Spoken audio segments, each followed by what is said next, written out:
Hey guys, and welcome to this setting up terrorist guide on Inferno. This will be the advanced level guide on this occasion, and this is going to be the last episode, at least regular episode, in this setting up series. So I recommend going back and watching the previous episodes so that you are nice and up to speed, and maybe even go back and watch the Mirage episodes, because plenty of the stuff is very transferable from map to map.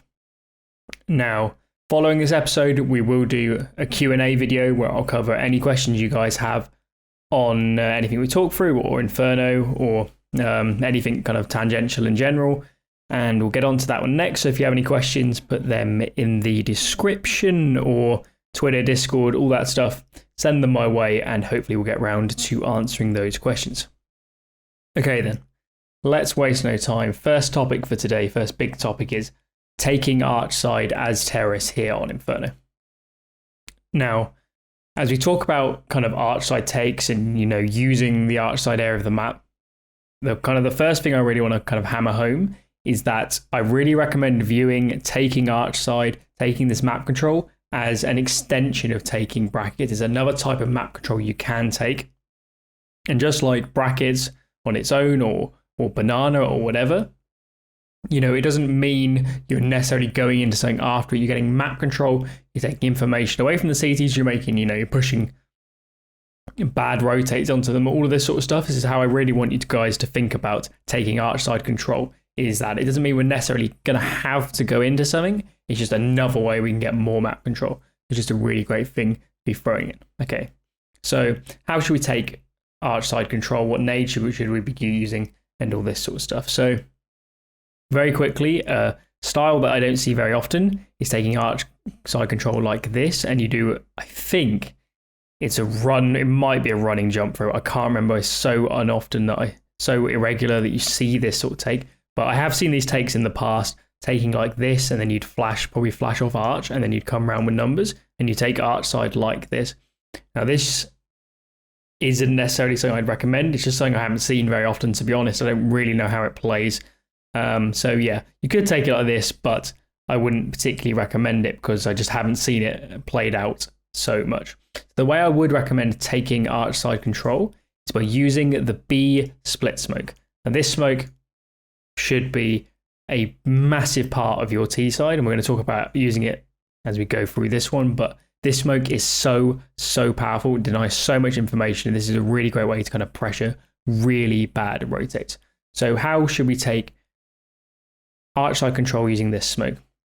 So let's say we've just played a standard round. I don't know. We've come for Brackets control, say with 4 players. We've done it the standard way. Long smoke, short molly, I don't know, pop flash over boiler, and we've got out to this point. So after taking Brackets, we can go straight into an Archside take. And you just smoke here. You can do the lineup from here. There is a lineup from here as well. It's probably worth most of your players knowing both, but you probably just use this lineup in this scenario. You throw the smoke there. This one would fade. Maybe you'd molly at the long cubby. It would be a good idea as the long smoke is fading.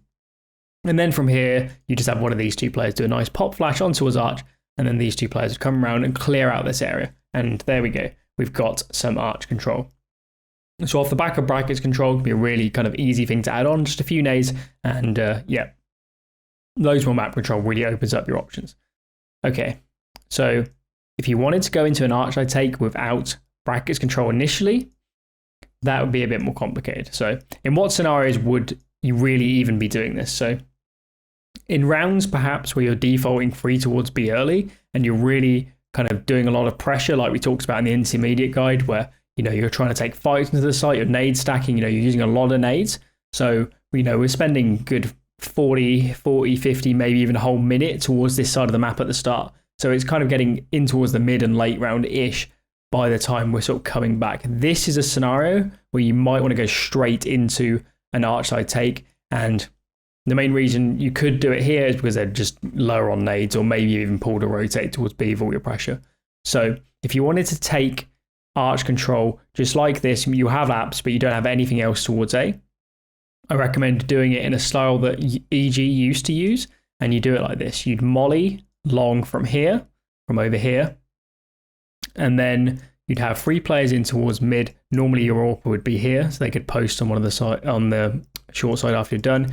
Come up to here, you'd flash out either from this player or just these guys bouncing a flash like this. You'd come out, you'd clear onto porch and stuff. You'd come close to this molly like this. You'd have your AWP here, maybe you'd post on this for a second, and then I forgot to mention it, but before you go into this, you'd throw the B split smoke from here. So at this point, we'd be at this. We just cleared close brackets. Now these 2 riflers are getting close to the smoke, and then we're going to flash off arch like this. These 2 players swing out, and you can get the control. So this is the kind of take you might want to do if it's kind of later in the round, you don't want to use as much util. Maybe you've even got to read the stacking towards B. This can be a really strong way to do it and get all the way straight out in towards arch control, and most of the pro teams will have a take like this. And just to reiterate the main points, when your players throw the B split smoke from here, have a long molly either from on the balcony here, or you can just sort of ricochet it off the wall, and then make sure you've got your rifles coming out, trading into brackets on a flash, and then getting yourselves close to that the long molly, and then from here, you just flash off arch and send them in, or something like that, and get the control. So that's how we're going to take some brackets, some arch side control even.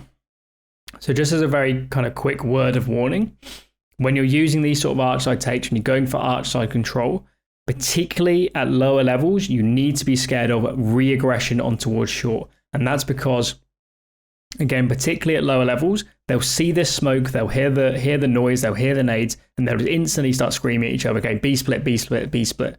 And the instant reaction, if they have players towards short, will be flashing a player out to swing, it'll be walking an AWP back in, or something like this. So you need to really expect there to be short aggression when you're running arch side takes. So the main thing I'd recommend is if you do have an AWP, just leave them posted either from boiler or mid. Probably mid, so they could flash these 2 players round and then instantly post on short, because this is the timing that they'll start, re-aggressing. That's just something I wanted to point out, and I've seen teams get punished by that quite a few times actually. So I thought I'd point that out. Okay, so that's kind of talking about getting this arch side control with the B split smoke. So what are kind of some rounds we can run off this take? What can we actually do from here? So the most obvious one in this scenario would just be going for a B split. So, you just come out with more numbers and you flash 3 out as this player, then you run 1 back and you go straight into a B split, and then leaving 1 player in arch or holding, the library area or something, just like a standard sort of B split with the B split smoke. Most people should be used to doing something like this. You can do, more players here or more players here. It doesn't really matter. It's more just, good spacing, good trading, and wrapping those B players before the rotates can come in. So some less obvious rounds that you could do off this B split smoke. A really, really strong call is doing a long wrap off the back of this smoke. Let's say we've got 2 or 3 players out long side. Maybe we've got 1 guy in towards apps. We've got 1 guy short. From here, we can go straight into doing a B split. So from here, if you have the smokes, you could smoke library and arch and get it close to the smoke as this one fades, and then just go for it. And then maybe have the 3rd player holding the push through and flashing over, something like this. But a take like this is super, super strong. And going into a long wrap off the back of this B split smoke is incredibly strong. And kind of the really big reason that it's so strong is because once you've thrown this B split smoke like this, think about what the CT player that's playing kind of this area of the map, and there probably will be one playing this side of the map, either Moto or Library or Arch or something. Think about what that player needs to do. Well, he needs to make a decision about which side he's going to play. Is he going to, respect that the B split is really open and come back here into Library and hold this side? He's going to come into deep CT and hold the wrap. Is he going to commit to site and say, okay, B players play full retake, play in CT or something? And this is why it's so strong, because if you get the CT player that's on this side of the map to commit to playing this side, imagine how great your wrap is going to be now when you go into it. You're going to isolate this player outside of the bomb site, and you're going to have these 2 players left alone. They're getting wrapped from 3 directions. You've probably got a pit molly down as well. This guy's close. He can swing out and clear mid-site. And from there, these 2 players are in such a bad position. This is why this smoke can be really strong. And especially if you get a read on how they're reacting to it, you can really, really punish them. And a long wrap like this, if you know they're rotating away from the site, can be very, very strong. And potentially maybe if you've B split smoked earlier and then gone into a B split, maybe that'd be even better. Then they would overreact to thinking it's going to be a B split again. So what are some other stuff you could do?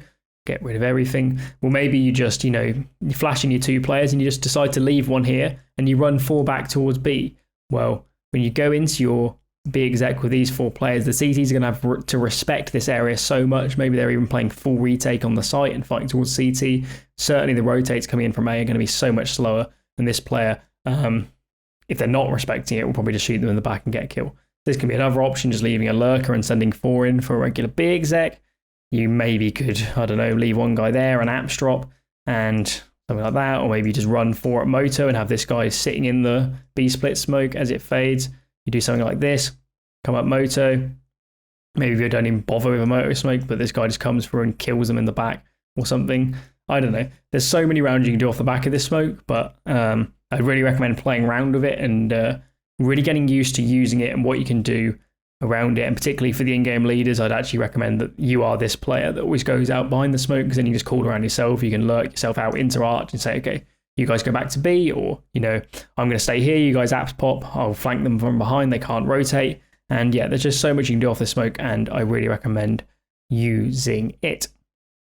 Okay. So the next big topic we're going to talk about is all about retaking banana control. So in any scenarios where you're defaulting heavily towards A, so you're doing, 2 getting into apps and then maybe guys spamming bridge or something at the start. In these scenarios, whenever, the CTs are putting numbers, whenever you're defaulting free towards A and the Ts come for banana with free, you're probably just going to have to give it. You'll probably even be playing out of banana at the start like this or something. Maybe one guy Mexi, one guy here, I don't know. Something like this, but in any scenarios where you're defaulting heavily towards A and the CTs really want banana, you're probably going to have to give it. So going for banana retake is something you should be very used to doing, or something that you need to get used to doing in these scenarios. So what are some types of banana take? So the banana retake even. So the first type of banana retake we're going to talk about is an early banana retake. Now in these scenarios, you're not going to be defaulting towards A. And the likely scenario is that you've probably already called coming into the round as one of the B players that we know they're always taking banana like this. It's going to do an early retake and we're going to punish them, or at least try and catch them in the open. So what is an early banana retake? So let's think about what the players on A will be doing, the CT players will be doing if they're going for a standard banana take. Well, they'll be doing close molly, they'll be doing a deep molly, they'll be doing a deep smoke, maybe they double nade tree, but then they'll flash.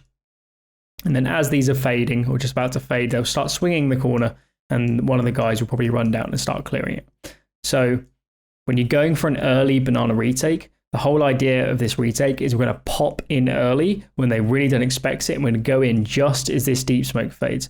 So to do this, we're going to have the 2 B players, they probably already called coming into the round, we're going to do this. They'll get themselves close behind this smoke like this, and then just as this molly starts fading, they'll ask for a window flash, or maybe, chain window flashes even from this guy. And then on the flashes, they'll come through. You could re-molly car and go through. You could not molly car and come through and be really, really surprising. It's personal preference, really. But the whole idea is we're going to catch this guy in the open. He's down here. He's trying to clear banana as these mollies are fading. He's just getting around the corner. We're going to pop through on these flashes. These flashes will probably get him. You can actually hug the side like this as you come in, but I'm not sure everyone would be doing that. So this is just kind of like a good idea you can throw in the mix, and it's quite explosive, and you'll be surprised how much you just kill this guy in the open in this scenario, and it doesn't really use a lot of util. So maybe if you're low util, you call this in that scenario. So that's early retaking, but kind of the bigger topic I wanted to discuss here is kind of late banana retake. So you've lost banana control, the CTs therefore towards a, I don't know, pit, front sight, or rifle this side, rifle here. This guy rifle jump spotting or something like this. So I don't know, you've gone for brackets control with 4 players, something like this, and now at this point in the round, we don't want to be executing into 4A, so we're going to go back towards B and push banana back. So how should we retake banana in this scenario? Well, some things you could do. You could molly out tree if you want to play it super safe. This is like the rulebook way to retake banana would be to molly tree, but if you don't have the nades, it probably isn't the end of the world. But main thing will be flashes. So you can flash from this side over here. You do kind of a tree flash from this side or window flash, even whatever you want to call it, but you probably want window flashes from this guy as well. And then on those flashes, you'll send 1 or 2 players up to re-clear banana and kind of get the control back off that T side.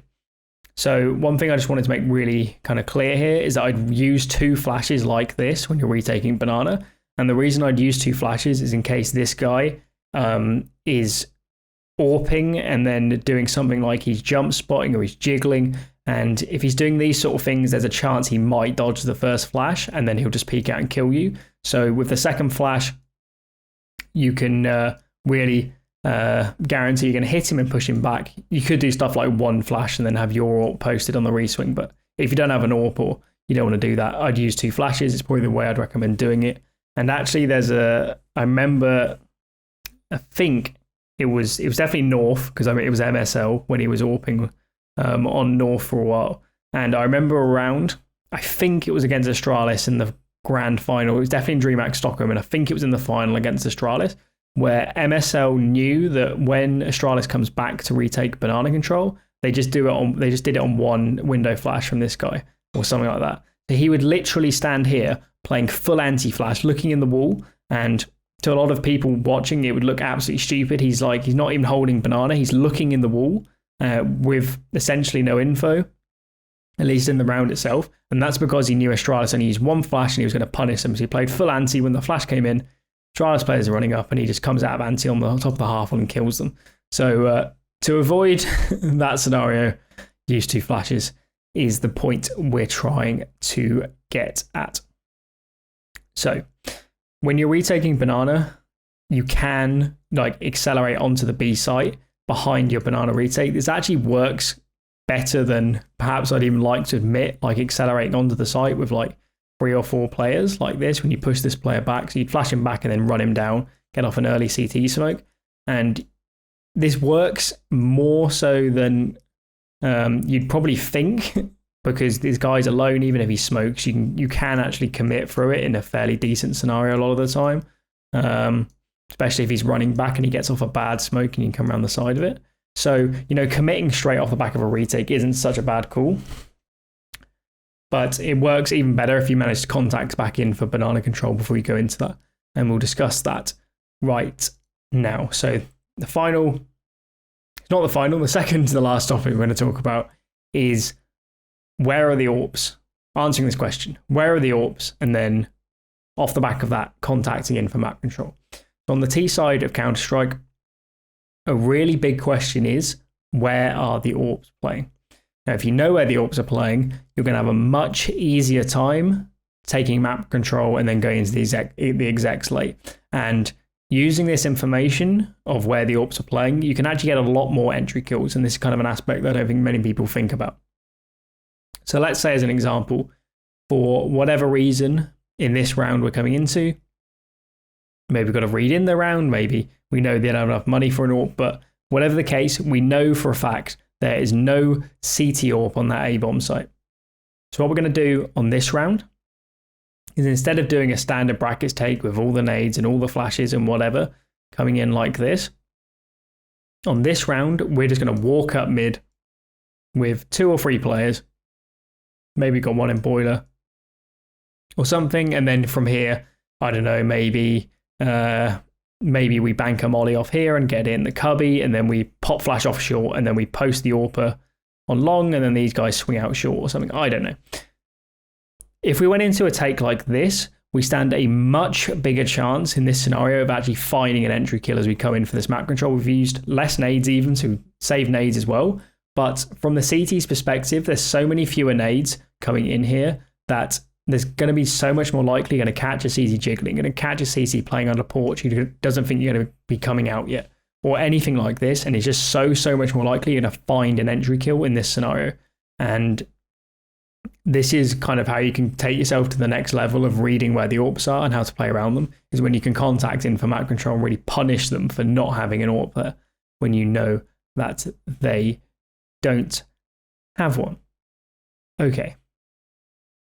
So, kind of the whole point I'm trying to get at here is that when you know an AWP is not playing somewhere, you can afford to play more contact heavy and choose a few flashes to force people back and get the map control, and you'll probably stand a good chance at getting some nice entry kills. So as we kind of mentioned a few seconds ago, what about contacting back in for banana control? So in this scenario, when you want to contact back in for banana control, so again, CTs are probably for a solo player banana, something like this, doesn't really matter. And then you'll be, I don't know, something like this. So for whatever reason, let's say we're playing T side and we've got to read that there's just a rifler jump spotting, or maybe there's something weird about how he maybe just holding an off angle. For whatever reason, we know that we could contact back into banana here and stand a decent chance of not getting seen or getting up close. And what you really want to do is hug this right wall. And if you can get up close without them noticing, so you shift the whole way up and catch this player when he's still jump spotting or he's just playing around here, and you just swing out and you kill him, this can be really, really good. And this actually, you'd be surprised how often you can get up close on the right side without this player jump spotting seeing you, because he doesn't want to swing so far out that he can see all the way down here, because then he'd be so exposed to the bottom. So you can actually contact back in for banana. Maybe it's the sort of thing you just want to instantly go into if you know there are any rifling. But if you've got a read that you can do it, this can be really, really great. And if you can contact up to here, this can be really strong to go straight into B, because you'd catch this guy in the open and then boom, free bomber site if you manage to kill him. So if you can contact him for banana control, this can be a really, really great way to accelerate onto B in a good scenario. And again, in the CT intermediate video, we talked a lot about pressuring the B bomb site. And of course, if you know they're not AWPing, the B site on CT and you're pressuring for free, then it's a lot safer to pressure them and you can get more aggressive if you know they're not AWPing on that B bomb site, and you can play more contacts heavy, and again, you stand a better chance of actually finding an entry frag. Okay, the final topic for all of setting up on Inferno, I just wanted to talk about, was some anti-eco and potentially anti-force options on the T side of Inferno. So a really good option, I think, for playing anti-eco and anti-force is taking fast brackets control. And this might surprise some people because it is quite aggressive. You're getting, numbers out fast, and kind of traditionally, those sort of takes in general, you wouldn't have thought are a very good anti-eco. But I do think that doing a fast bracket control with 4 players is actually quite a good anti-eco round, because I don't really see what the CTs are meant to do about it. And if they are dumping loads of nades mid, you can probably cancel. So again, as we talked about before, you want to come up and do a long smoke and then a short molly like this, and then come up towards here. The only thing I'd recommend adding, if you want to do it anti-eco, you could do this on a buy round as well, but it doesn't really matter. But certainly anti-eco, get your one of your apps